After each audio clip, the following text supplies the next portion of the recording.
한반도에서 남쪽으로 약 90km 떨어진 곳, 우리에게 삼다도로도 잘 알려진 대한민국 최대의 섬, 제주도가 있다. 매년 찾아오는 관광객이 1000만 명에 이를 정도로 국내 으뜸의 관광지로 꼽히는 제주도. 그 이면에 제주의 상징적 존재, 해녀가 있다.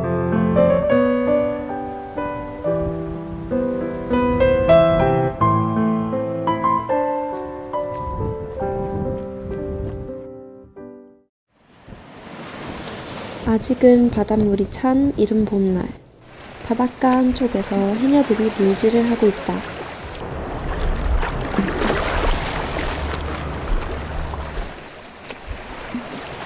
과연 이들은 무엇을 위해 가쁜 숨을 내쉬며 자맥질을 하는 것일까? 무엇이 이들을 바다로 이끌었을까?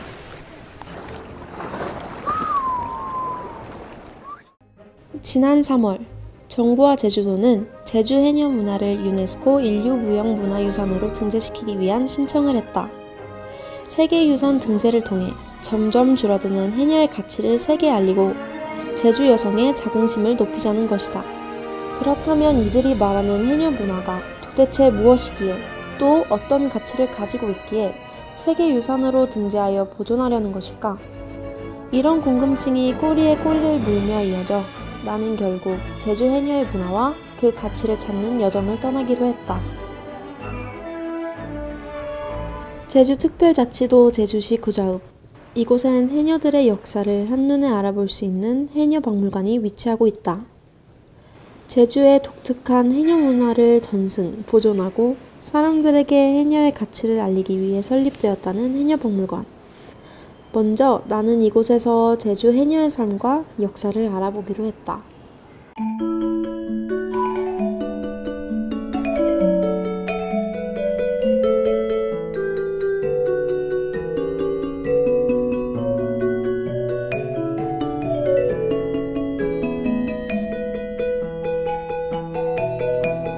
제주 해녀의 역사는 제주 여성의 고난과 투쟁의 역사다. 조선시대 제주는 왕실의 진상품으로 전복 등 해산물을 채취해야만 했다. 그러나 그 역의 부가가 많아지자 배를 잘 다루던 남자들은 제주도를 떠나게 되고 남은 일은 고스란히 해녀들의 몫으로 나왔다. 그 후 자연스럽게 전복 등의 채취는 해녀들이 하는 일이 되었다. 1930년대 일제강점기, 이때 해녀는 착취의 대상이었다. 그들이 수확한 어획물은 일제의회 헐값으로 매겨졌고 이에 저항하여 제주 해녀들은 분연이 일어난다. 이렇게 시작된 제주 해녀의 투쟁은 17,000여 명이 참여하며 1930년대 일제강점기 최대의 항일운동으로 평가받고 있다. 그리고 해방 이후 일어난 제주 4.3 사건. 수십 개의 마을이 불타고 수만 명의 사람이 죽었다. 대부분이 남자들이었고 폐허에서 살아남은 여자들은 먹고 살기 위해 바다로 나갔다. 왜냐면 우리 어린 적에 4.3 사건을 만났거든.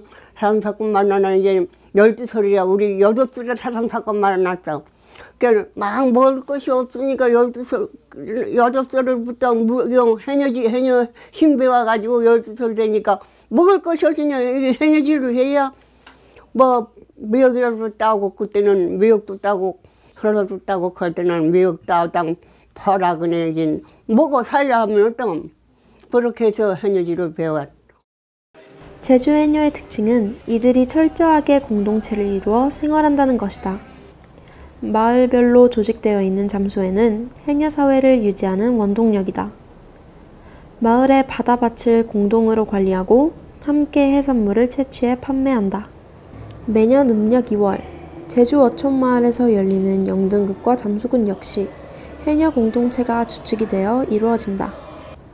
바다의 평온과 풍작 및 풍어를 기원하고 해녀들의 무사안녕을 비는 마을굿은 매년 가장 중요한 행사 중 하나다. 특히 제주 칠머리당 영등굿은 유네스코 인류무형문화유산으로 등재가 되어 있을 만큼 문화적 가치를 인정받고 있다. 박물관에는 1960년대와 70년대의 해녀의 삶이 당시의 모습 그대로 재현되어 있다.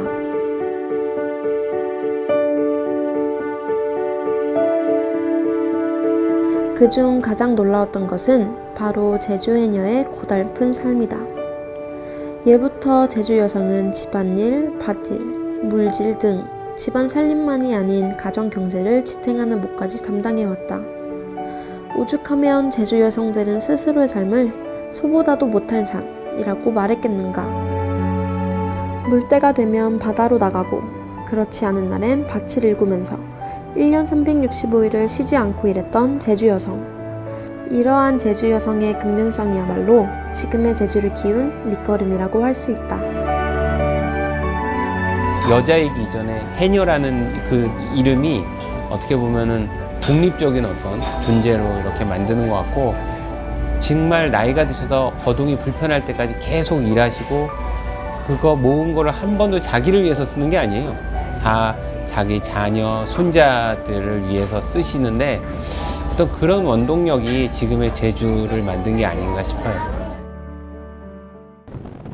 해녀 박물관을 뒤로하고 일반인들을 대상으로 물질을 가르쳐주고 있다는 한수풀 해녀학교로 향했다.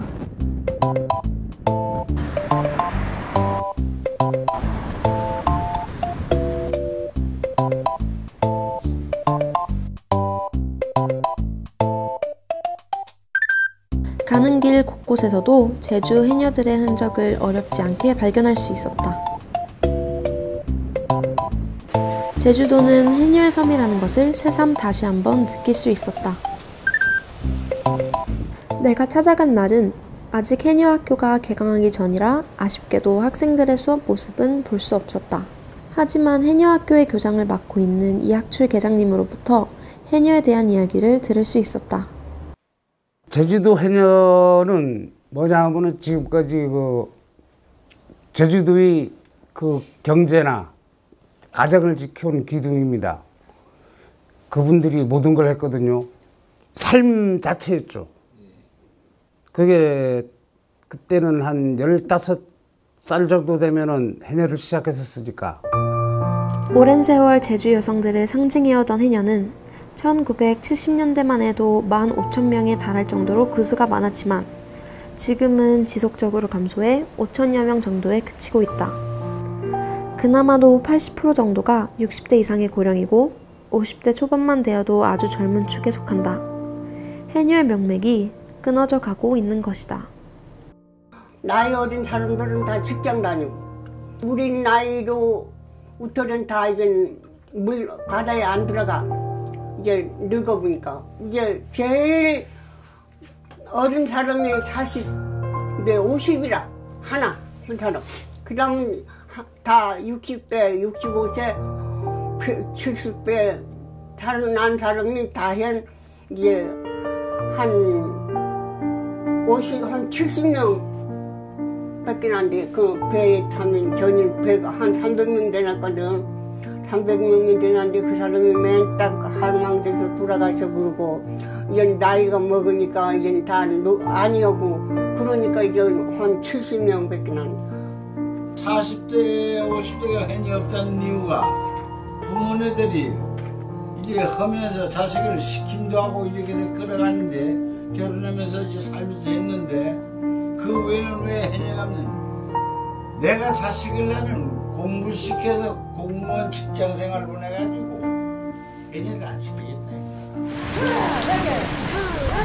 쳐라 쳐라 물로 뱉네 떨어지에 우리 제주 해녀들 저 바다에 나가서 물질하야 헌푼두푸 걸어놓은 동전 사랑하신 낭군님 용돈에 다 들어간다 이어도 사나 저라 배겨 저라 쳐라 이내 장수더라 자갑듭니다 어서나 하자 헌착손에 태왁을 심어 헌착손에 비창을 심어 헌길들이 들어가니 장국을 따가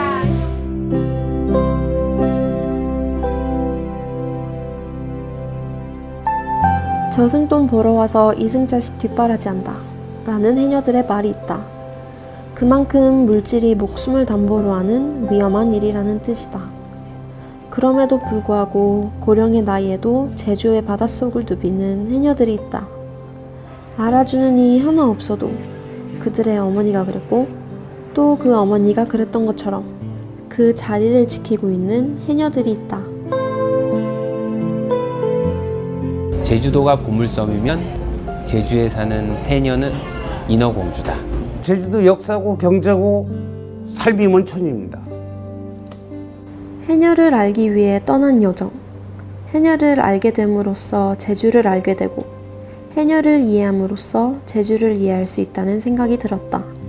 그렇기 때문에 해녀의 문화를 보존하는 것이 곧 제주의 문화를 보존하는 것이 아닐까?